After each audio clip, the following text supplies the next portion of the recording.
Right before we were scheduled to appear on the Larry King Show, I got a call from a guy that said that he had been a witness to the original incident, that he had been deer hunting with his wife, and he described the terrain here in a way that only someone who had been out here in this remote area could accurately describe.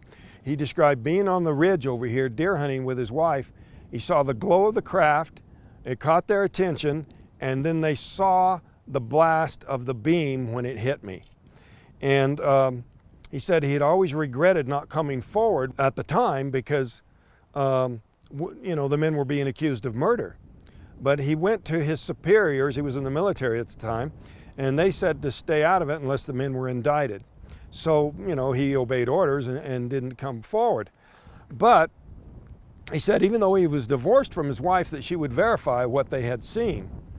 And I thought that was very interesting, and I called Tracy Torme up and told him about this, and I never gave any more thought. I found out much later that they had actually contacted him, flown him out to Hollywood, interviewed him, and then actually had him polygraphed, given 2 polygraph tests in Phoenix.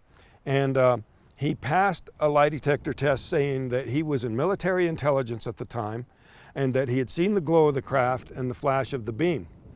But when they questioned him about communication or involvement with these debunkers, these skeptic groups, he flunked that test.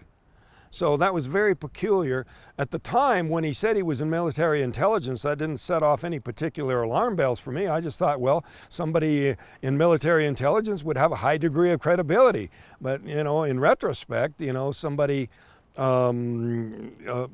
standing there with a high-powered rifle from military intelligence is kind of an extraordinary coincidence, as remote as this spot was at that time.